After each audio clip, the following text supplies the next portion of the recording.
All right, we're live.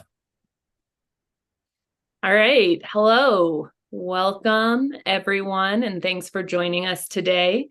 My name is Caitlin Seeley George, and I'm the campaigns and managing director at Fight for the Future.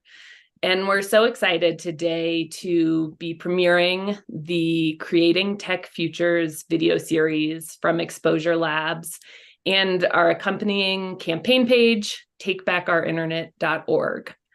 Today, we're going to share more about this project, show you the short videos, and introduce some of the protagonists and experts from the videos to talk about algorithmic bias, its consequences, and how we can address the harms and take back the internet for the people. AI and the way that algorithms are used in our world is a big topic of conversation right now. We're hearing about it in Washington, D.C., in policy conversations around the world, and also in people's workplaces, their homes, their communities. The goal of creating tech futures is to share more information about some of the serious concerns with the spread of algorithms, but also about some of the opportunities that AI presents and the types of policies that could help to protect against algorithmic bias and to ensure the internet and technology at large is a tool for liberation and exploration. I want to start by welcoming our participants today and introducing you to the folks who were behind these videos. First, we have Vincent Lay, Senior Legal Counsel of Tech Equity at the Greenlighting Institute, where he leads work to close the digital divide, protect consumer privacy, ensure algorithms are fair, and that technology builds economic opportunity for communities of color. Hi, Vincent. Hi, Caitlin. Glad to We be here. also have, thanks. We also have artist and designer Annika Hanstein-Izora, who's the former head of design at Somewhere Good. And in their work, Annika explores the intersections of design, imagination, community, and technology to help create platforms, writing, and ecosystems rooted in care. Thanks for joining us today, Annika. Thank you.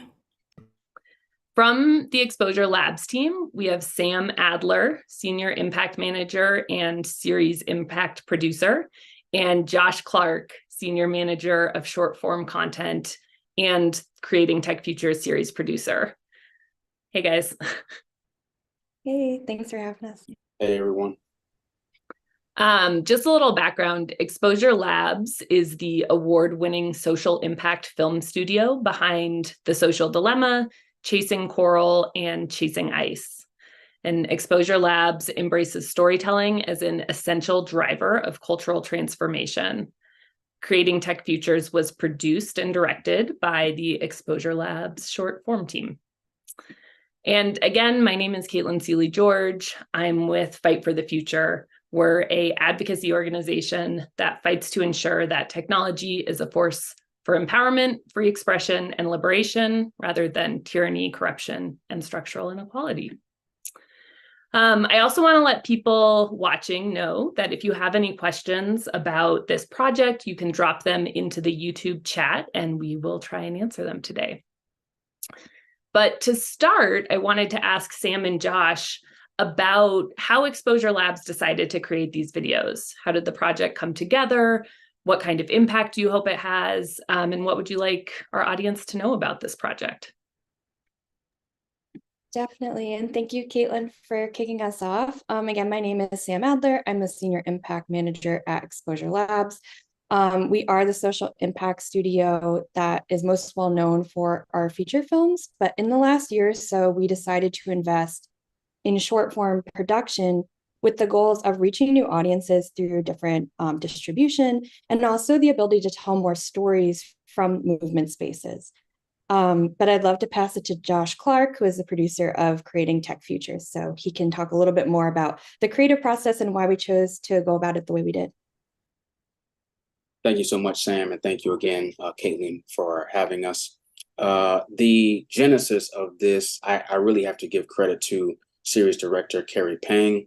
Really is the brains behind the project. We realized that, algorithms affect almost every part of our lives, but many people, myself included at the time, really didn't know what an algorithm was.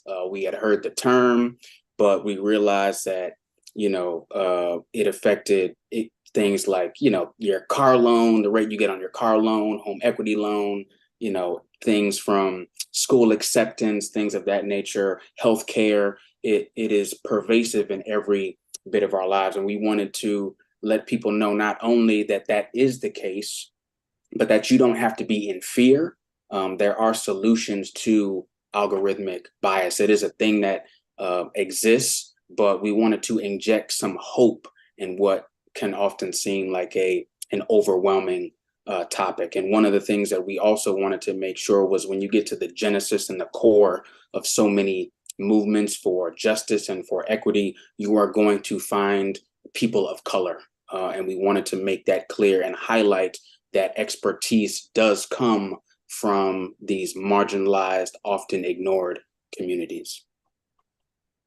Yeah, that's great. I think that's a really critical piece of this puzzle, especially as we are seeing lawmakers start to consider policy around these issues. I think a lot of times the impacted communities, which in a lot of cases are communities of color, are not being included in those conversations. So I think that centering these stories on experts of color, coming from experts of color, is a really critical piece of this project. And then Sam, do you want to add anything else on kind of the impact side of things, or yeah, how you see your role in this project? Sure. I think both of y'all covered a lot of it, but I think, our goal with the video, as Josh mentioned, it was to show the folks that are creating a more equitable, rad, and bright future. And that we hope that we could uplift these voices. And also that the videos could be used as an educational tool for folks already doing the work. So we hope that it's something new in the toolkit as y'all fight for the future, and others who are in this movement space can use storytelling in their toolkit as we're going forward. And I think that's why we're so excited to be partnering with y'all. Yeah, and I can say from Fight for the Future's perspective, we were really excited to partner with Exposure Labs because we know that you create videos that have such a broad reach and that there really is a need to explain what's going on behind all the AI hype. And we thought that the Creating Tech Futures video series did a really great job of succinctly and clearly explaining the issues behind AI bias, both kind of like a background as well as technically how it works, and also laying a path towards the future for how we can address these issues. And so the idea of our partnership being to connect these informative videos with a action component so that people are able to engage in advocacy to help direct the policies to make a better future when it comes to the spread of algorithms in our world, we think is a really powerful place. Even though biased algorithms and other exploitative, oppressive practices of big corporations have taken over the internet and a lot of technology, we really believe that there is a way to rebuild the internet and shift power back into the hands of people. And that's the idea behind what we're calling good internet bills. These are policies that put an end to the destructive practices plaguing our internet and instead protect privacy, prohibit censorship, stop discrimination, and encourage a free and open internet. So after watching the videos, we really hope people will take action, contact their lawmakers, and demand what we need to take back the internet. So with that, we'd love to jump in and share the videos and give people the premiere viewing experience of these 3 short videos. We're going to start with Creating an Equitable Tech Future with Vincent Lay. We'll watch the video and then hear from Vincent about this piece of the puzzle.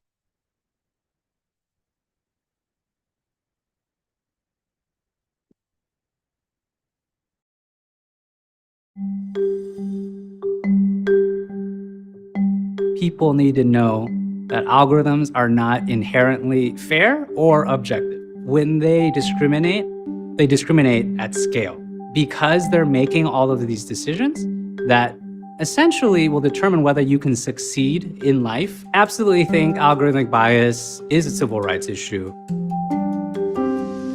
I am Vincent Lay, Senior Legal Counsel with the Greenlining Institute, a racial equity nonprofit. When I first started working in policy, I was concerned with all of the bias that we were seeing in human decisions. I perhaps naively thought, okay, well, why don't we just take the humans out of those decisions, and then we can take the bias out of those decisions. Everything's going to be this perfect objective answer based on science and data. Thought it was a lot of promise around AI. And I think that's a very useful fiction that, the tech industry wants us to believe. Essentially, as soon as I started doing more research, turns out, academics in the field have been writing about this for a long time, that AI is biased. It's so important that we're looking at this issue because these systems are replacing human judgment in so many areas that are important that we don't even know about.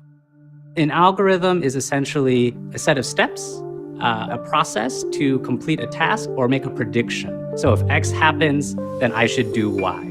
So if I see a loan application that comes in with a credit score below 700, then I should deny the loan or approve the loan. At the root of any algorithm, automated decision, there's fingerprints of humans. Then that means that, of course, there's algorithmic bias. Or it's problems with the data. So the data may not be representative. So you may just have way more men in your sample that you're learning from for the AI. The data could be wrong. Or the data can have bias already baked into it, which is what I'm mostly concerned about. Because if you fed an algorithm, 60 years of lending data, and you tell it, okay, based off this data, predict who should get a loan, they would learn from all the white bankers that made these loans in the past, and they're going to learn, hey, we don't want to lend to people of color, and we don't want to lend to people who live in certain zip codes. And the algorithm's not going to have any ethical lens to be like, oh no, that's illegal now, we should stop. No, they're just going to pick up that pattern and they're going to replicate it. I think the stakes of not addressing algorithmic bias and making sure it's fair is that we're just going to see the status quo, which is pretty terrible, right, of massive wealth inequality in the United States, just continue to grow. But I think what's amazing is that you can't fix people necessarily, but you can fix algorithms. And that requires us to actually take a look at what is wrong with the algorithm first.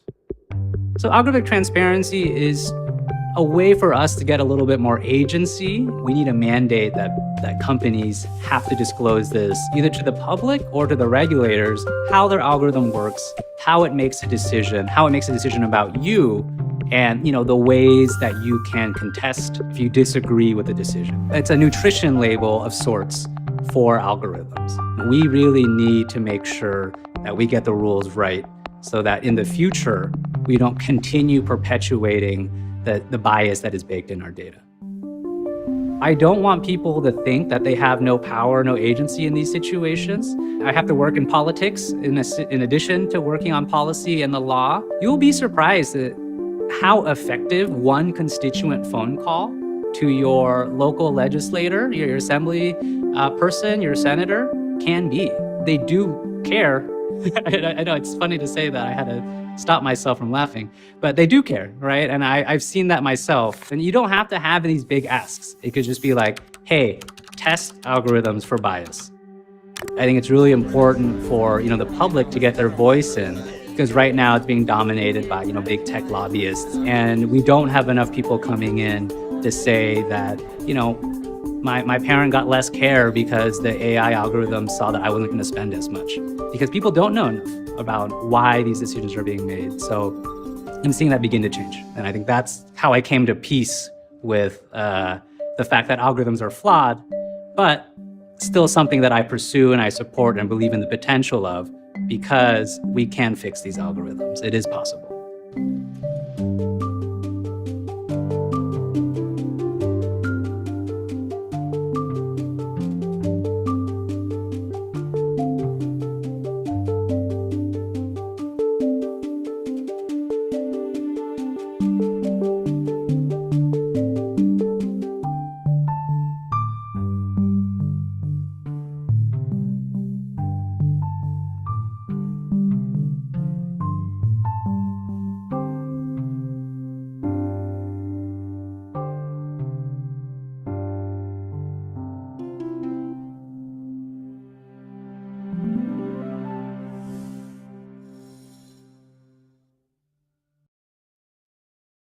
Awesome. That's exciting to see the premiere of the first video. So Vincent, I wanted to ask you some questions about some of the things that you talked about in your video. I think you do a really great job of explaining how bias becomes a factor in algorithmic processes based on either how humans help direct the algorithm or based on the data that influences the decision making. And you share some examples of like an algorithm deciding if someone should get approved for a loan. Could you talk about some other examples of the type of decision making that's happening and how bias is causing problems with it? Yeah, I mean, I think in terms of where these decisions are happening, decisions made by algorithms, by AI, it's everywhere, right? It's in education, it's in insurance, it's in banking, it's in housing, it's definitely a thing in employment. And, these are all decisions, scoring you, profiling you to determine, whether you get an opportunity or what price you pay. So it's everywhere, right? To answer that question. And, I think how the bias is causing problems is, kind of like what I said in the video, it is essentially finding patterns that can be used to exploit people, to perpetuate, patterns of historical discrimination and redlining, to widen the racial wealth gap. And, there's a lot of different examples. I think one that I turn to a lot when I talk to people in government is in the Netherlands, there was a tax fraud identification algorithm. And essentially, it was profiling people for how likely that they were going to commit tax benefit fraud. And essentially, one of the factors in that algorithm picked up on whether or not you were, you had dual citizenship, were you from that area, and that flagged you as a higher risk for committing fraud. And we know that just because you're from, you're not a first generation citizen or, you're an immigrant, doesn't mean you're more likely to commit fraud. So, and what ended up happening was they were flagging a lot more immigrants for, faulty fraud identification. So, that kind of goes to show that, we really need this in our government systems, or testing for bias in our government systems, because it affects our access to, benefits, resources. It can lead to criminal justice related harms. So, that's just one example. And I think one that came out yesterday was, there was a system that was denying Medicare claims for elderly folks, right? And, perhaps, these are allegations, but, the error rate was 90%. And, one of the things that came up is that, they know certain people aren't likely to appeal these decisions, because you're older, because you have less information, and that can fall on, that bias can fall on, age lines, ethnicity lines, gender lines. So it is very pervasive, and there's not enough attention paid towards, identifying and rooting out this type of bias. Yeah, and in the Medicaid example, even having a process to appeal the decision in some cases that doesn't exist, or people may not know why they were denied a benefit or why a certain decision was made. And a lot of times with algorithmic decision making, we don't really know why a decision was made, and there isn't a process to appeal. And so these things are happening kind of in what I think a lot of us call a black box. And it's really hard for people to engage in the process when that's how decisions are being made. Right. Yeah. You also talk about some policies that you think are needed to address these issues of algorithmic bias, including this idea of a nutrition label. Can you talk a bit more about that and any other policies or rules you think could help address some of the harms that we're seeing?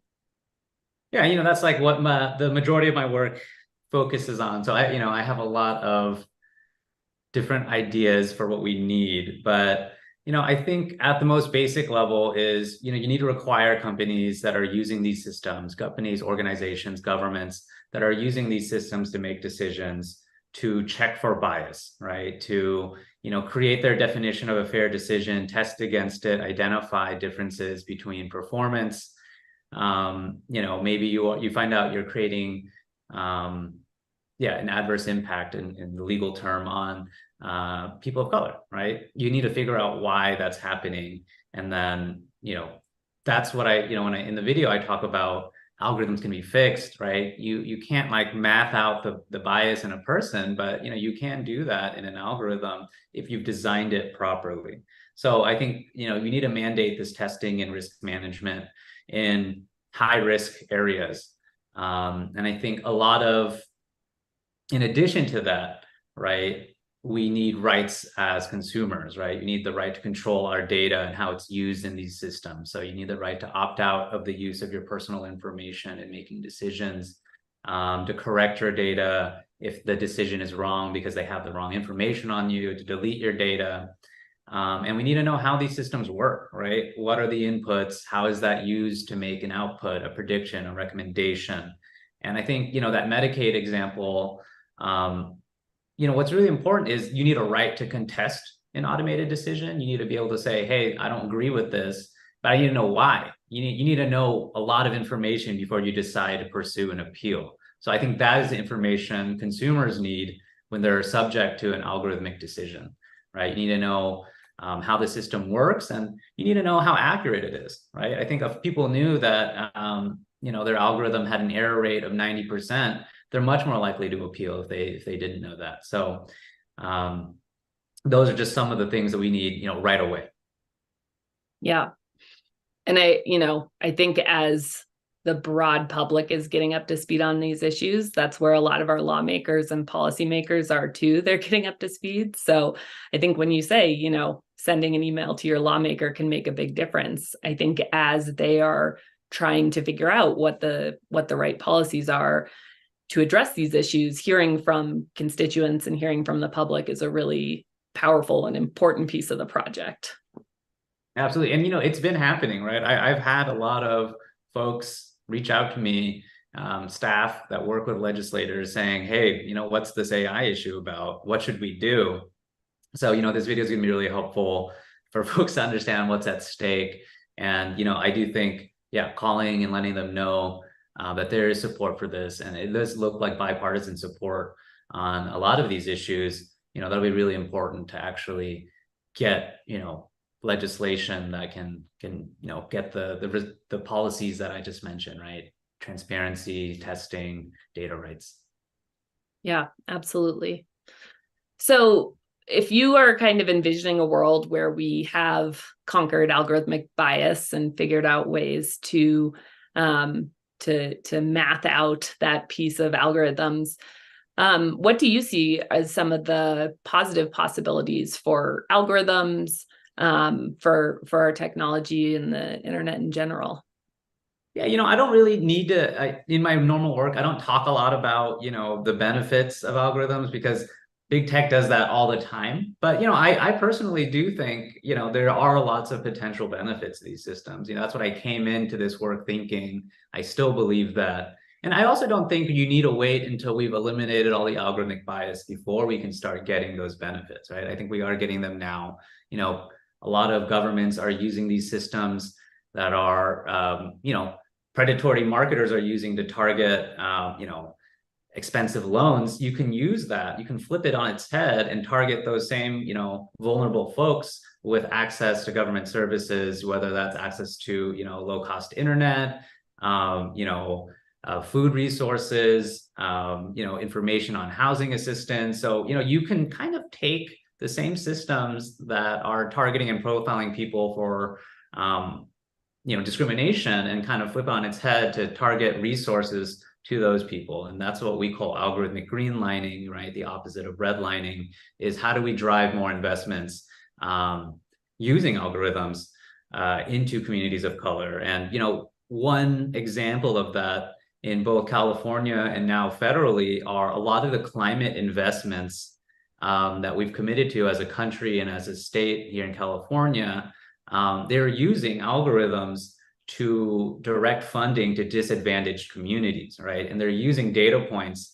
They're not using race as a factor essentially, but they're using data points that are closely associated with historical redlining, right? Proximity to pollution, bad health outcomes, poverty, and they're targeting climate investments to those areas using that algorithm.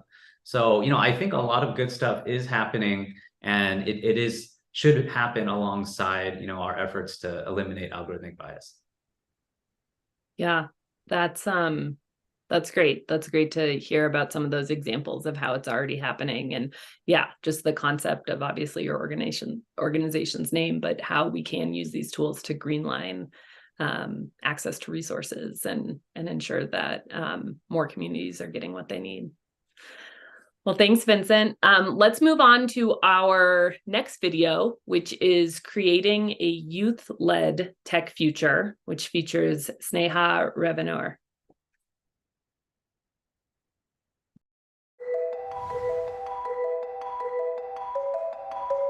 My generation is the most hyper-connected yet. We have grown up with the internet at our fingertips. We've grown up with Facebook and Instagram and Twitter. I got my first email address when I was maybe 4 or 5. So if any generation has the resources and the exposure to effectively fight for better technology, it's our generation. My name is Sneha Revanur, and I am the founder and president of ENCODE Justice, an international organization mobilizing youth for human rights and privacy in the age of artificial intelligence. I'm a 17-year-old activist asking big picture questions about the future of innovation, and it's my responsibility, and all of ours, I believe, to actually demand action and to demand a more equitable technological future. I was born to 2 software engineers right here in the epicenter of the tech world. Growing up, I would drive past Atherton, which contains the nation's priciest zip code, and then right next to it, I would see gentrified East Palo Alto, which was once the nation's homicide capital. All around me, I saw the immense potential of technology to improve our quality of life, but I also saw that some communities had been entirely passed by. I saw that legacy of exclusion firsthand, and over time, I became curious about the social, political, and environmental toll of thoughtless innovation, that complete disregard for ethical considerations, with that complete disregard for human dignity, and I think that that is what I'm trying to steer us away from. To actually fight algorithmic injustice, it really boils down to breaking free from techno-chauvinism, and that's a term coined by researcher Meredith Broussard. Techno-chauvinism refers to this idea that technology is this unfailing panacea to every one of our problems. We're instinctively trained to make an app or develop a machine learning model every time we spot a problem without actually consulting impacted communities or thinking about, how we can actually attack the underlying systems of power that created that problem. It definitely involves asking that question of, do we need this algorithm in the first place? What do stakeholders, what do impacted communities have to say about this? I'm so frightened by the things that are being developed. I'm seeing, facial recognition technology that's being developed to identify your gender identity and your sexual orientation. I think to me that's so concerning because, why do we need AI that can do that in the first place? I think that, it's really not just a scientific experiment or a thought exercise because, that technology can be weaponized in pretty menacing ways. Even though this is a 21st century civil rights issue that's going to impact our generation the most, we are still so awfully excluded from the conversations.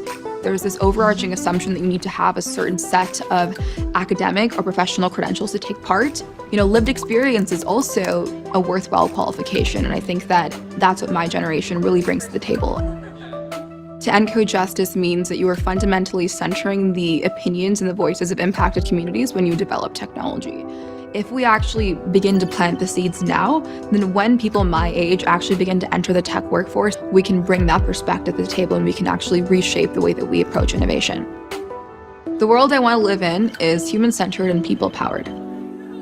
Just the fact that, we are the first organization led entirely by youth to work in this space motivates me because I recognize that we are filling a void. We are entirely grassroots. All of us are, high school and college students who are organizing in their free time. We widely talk about the use of human-centered artificial intelligence and how that is the goal and the ideal that we're working towards. Human-centered definitely means A, it's being made by a much more diverse workforce that reflects the full diversity of humanity. Also, B, it's actually taking into account human experience in a way that, we are leaving out of the picture right now.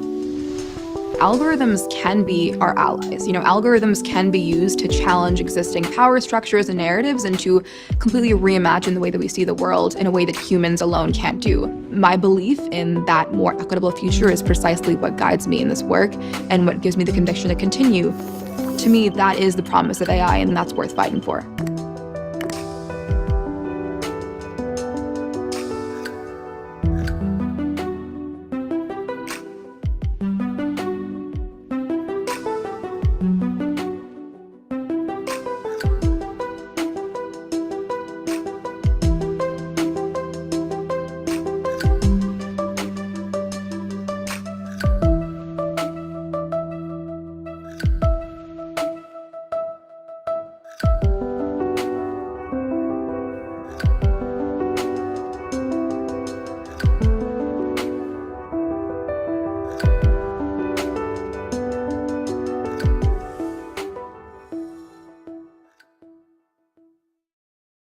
right. So that was the Creating a Youth-Led Tech Future video. Sneha unfortunately couldn't join us today. One of the realities of being a leader of a youth-led organization is that you have to balance things like school with your advocacy. So unfortunately, we couldn't get Sneha here today, but I did just want to take a moment to shout out the work that she and the organization Encode Justice are doing. They're bringing really critical experiences and perspectives to the conversations on AI. And as the generation that will really have to live with the decisions that are being made right now and the policies that will govern this technology, it's so critical to have them involved in all this work. So if folks are interested in learning more or getting involved, you can go to encodejustice.org. But for now, let's move on to the third and final video in the series. This is Creating a Radical Tech Future with Annika Hanstein-Azora.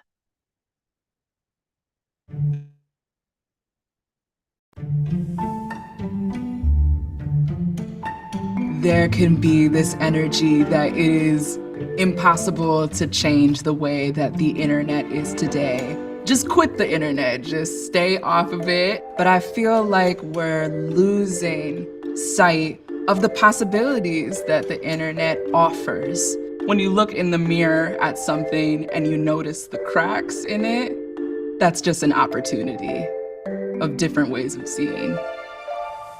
My name is Annika Hanstein-Azora. I use they, she, he pronouns, and I'm a multimedia artist, designer, and writer. I grew up on the internet. The first iteration of the internet looked like pages with information, but there wasn't really an interaction happening between people. And that changed once we had things like Facebook create the like button, once we had advertising come into play online. We started having more of these concerns around surveillance and algorithms and privacy, and really going towards this landscape where we have very large companies defining what it looks like to be online. But those companies weren't really thinking of exploration and play and connection. It was designed from a space of monetization and from surveillance. The current state of the internet is nefarious. I don't think it is worth thinking that these platforms can be reformed. What I'm more interested in is building entirely new platforms that have connection and safety and care in the design roots from the start.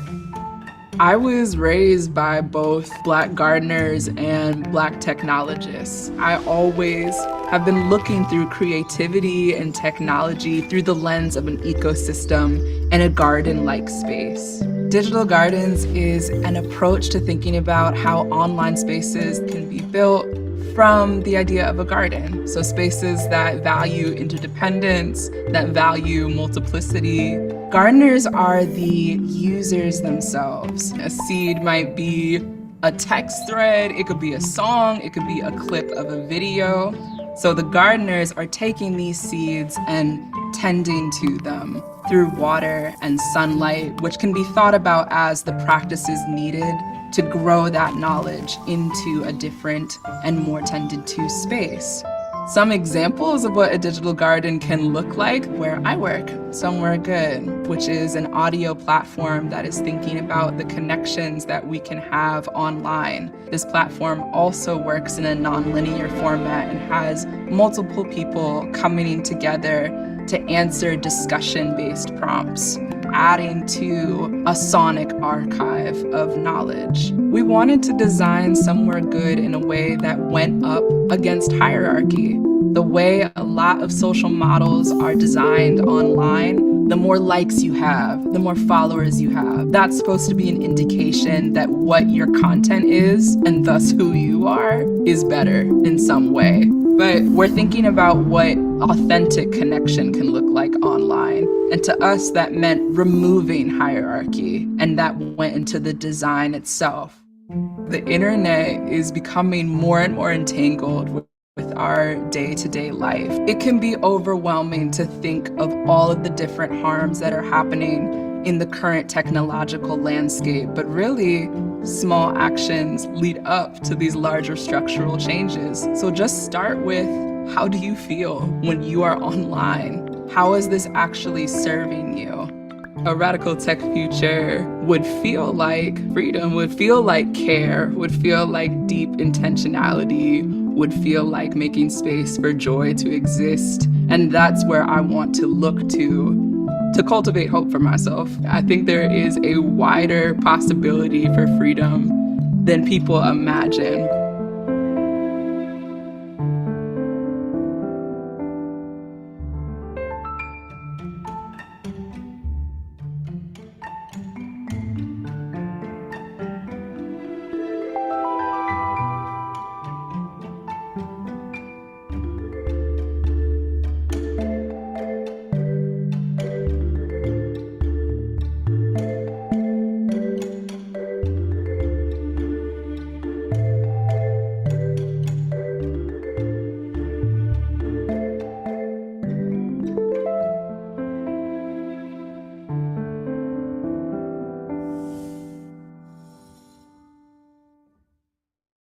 Great. Well, Annika, thank you for sharing your thoughts in the video, and I'd love to just ask some additional questions. You talk in the video about how very large companies have defined what it looks like to be online and how they've prioritized surveillance and monetization. And you say you don't think we can fix these companies, but instead need to create the opportunity for more other options online to grow. What do you think is necessary to support more spaces that allow for exploration and creation and safety and care online? Yeah, so essentially what I'm speaking on in the video is thinking about divestment. And to me, what catalyzes divestment is actually looking around at the dominant narratives, at what is normative, at the paradigms that are our everyday, and recognizing that something is wrong, recognizing that you aren't being served, that this isn't the only way that things need to be. So I feel like the first step is that catalyzation, even recognizing where divestment is needed and why. And so that begins with our everyday practices. Something I noted in the video was that a lot of this work, while sounding very grandiose and big, is really rooted in our small everyday practices. So it really looks like beginning with thinking mindfully about how you feel navigating online platforms, thinking about what is and what are the ways that I'm being served on this platform. And once that catalyzation occurs, then divestment becomes sustained by really allowing space to think about alternative platforms and to think about, okay, do I have a willingness to even explore an alternative solution? And I think when we think about alternative solutions, that means a willingness to experience some of the discomfort that comes from divesting from the norms that we're used to. So something that I spoke to in the video is that one of the norms of traversing social media is seeing a follower count. And a follower count has kind of become a paradigm where it equates to the legitimacy or the importance of a person. And something that we did at Somewhere Good is that we questioned that paradigm and we removed that follower count. But from that, there was a certain sense of discomfort from users without actually seeing like, okay, this is a way of legitimacy that I've gotten used to. How do I know who I'm interacting with? How do I know if who I'm interacting with is someone that I want to be speaking with? So there's almost a willingness to get experimentative. There's a willingness to look at our online behaviors of the platforms that we're using and look for new ones and be willing to explore different ones that are out there. Yeah. And I think also a willingness to consider alternatives or even reject some of the hierarchical structures that you talk about too, that we see with so many of our dominant platforms online, and the expectations with that sort of interaction. Exactly. Yeah. Can you also talk a little bit about, your experience with Somewhere Good or other new platforms that do that work to reject some of those structures and some of the expectations we might have, and how we can make space for more of those to grow?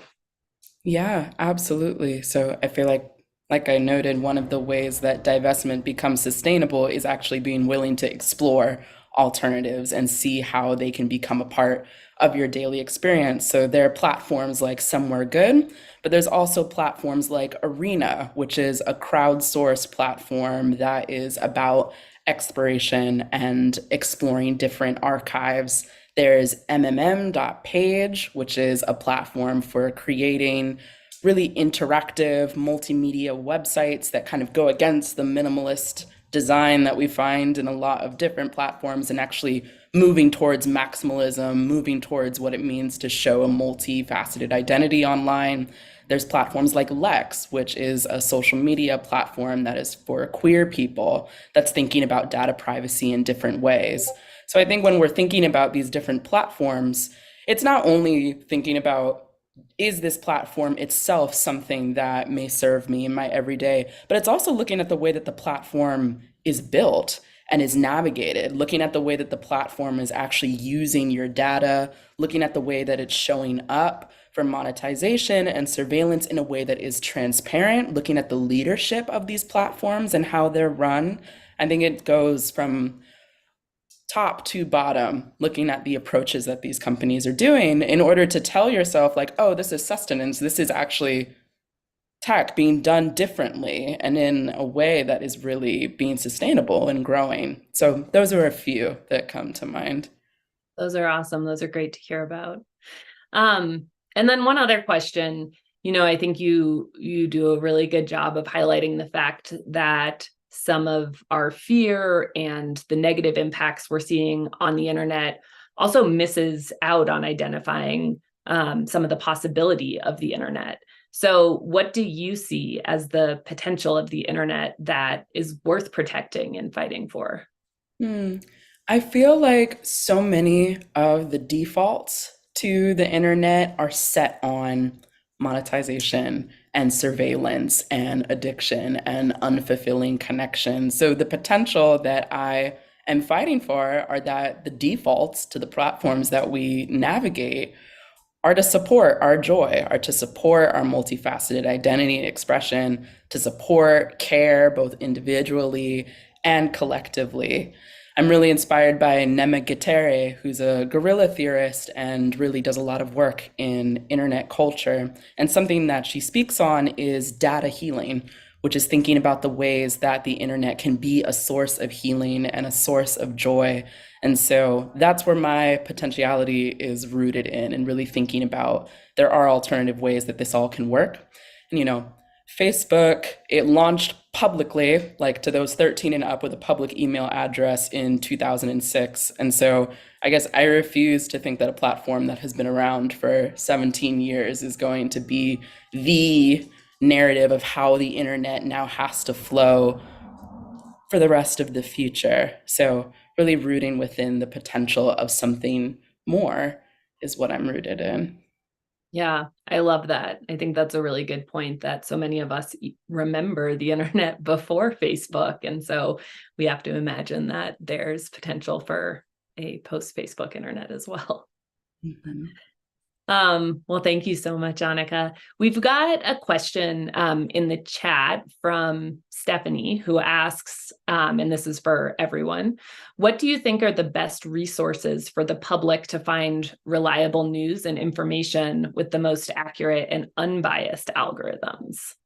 So I think that's a good question about how maybe algorithms are also influencing the news that we're seeing or getting fed. But yeah, I'm curious if folks have thoughts on that.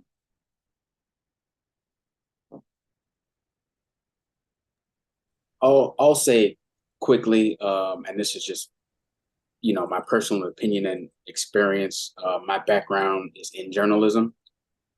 And as much as we may, not want to hear it, we have to do our own due diligence.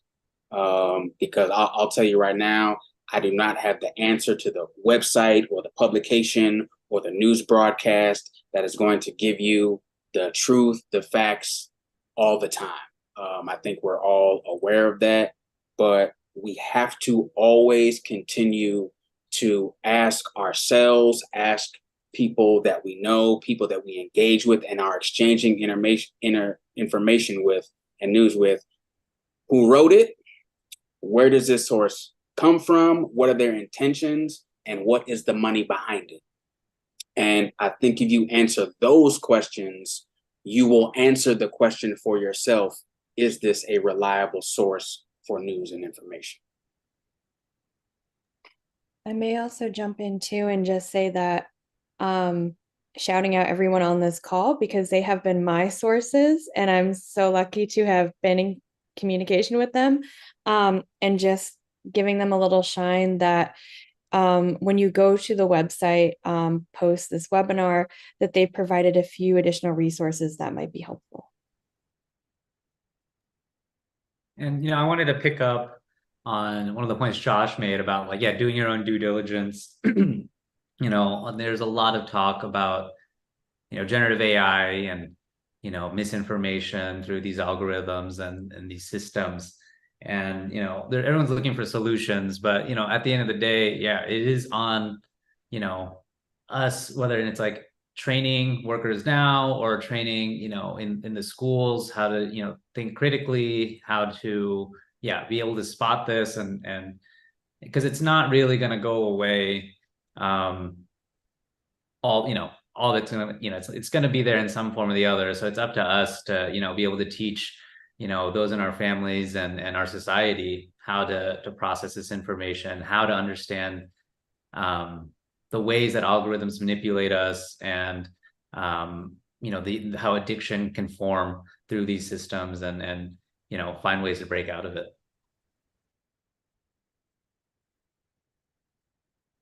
Awesome. Thanks, folks. I just have one last question for everyone. In the videos, I think everyone talks about ways that people should engage in order to help create change and influence the tech future and the future of the internet so that it really does benefit people. And I know, this question kind of gets to that and just kind of owning our own autonomy and authority to seek out and investigate sources of information.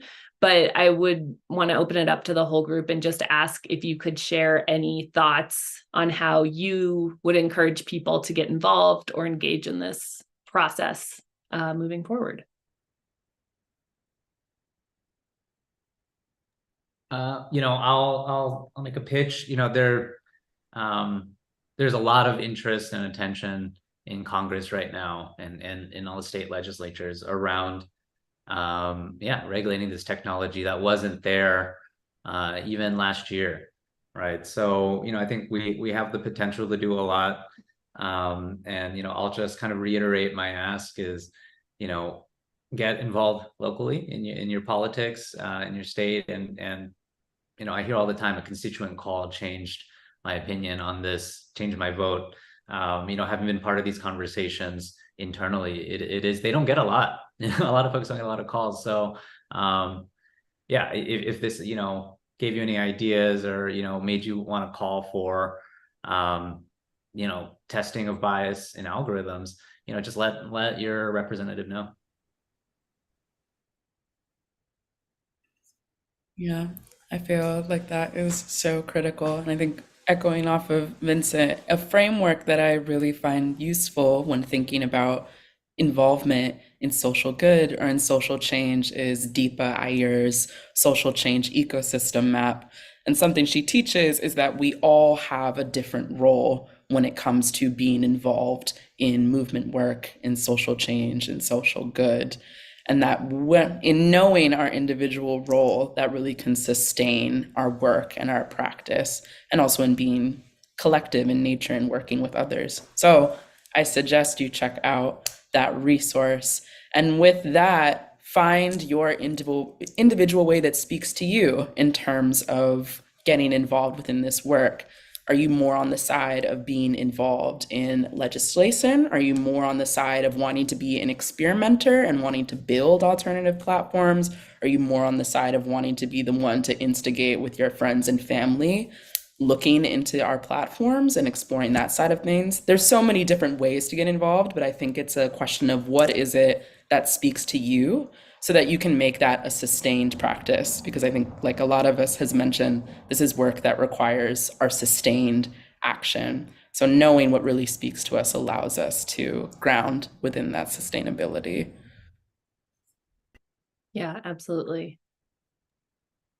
I'll just say, going off of what Annika and Vincent mentioned, know that there is space for you. I think that is the most important thing. You know, as Annika mentioned, do what speaks to you, but know that there is space, whatever that may be, whatever speaks to you, there is a room for you. You are welcome, and any contribution and all contributions you can make will move us toward the change that we're all trying to see.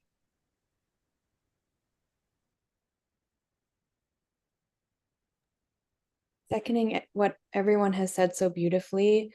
And, you know, coming in as storytellers, I think continuing to tell your own story with your experience, and also to make sure that the stories and the folks that, you know, you are seeing and questioning that dominant narrative, and making sure that you find stories that align with yours. And we have a lot more in common sometimes than we see. So building those communities online and continuing to share stories, but echoing what everyone else has shared here.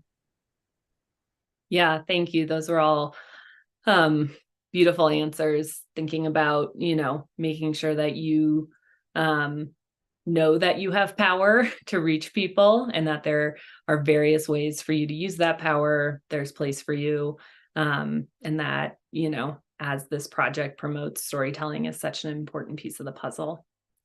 Well, I wanted to wrap up by thanking everyone who has joined us today for the premiere of Creating Tech Futures and for the launch of the Take Back Our Internet campaign. These 3 videos will now be available on the website, takebackourinternet.org, along with a bunch of resources, information, tools to help share and promote this effort, and a easy tool that allows you to take action and send a message directly to your lawmakers demanding they support good internet bills to help protect privacy, prohibit censorship, stop discrimination, and take back our internet for the people. So thanks so much, and hope everyone has a great rest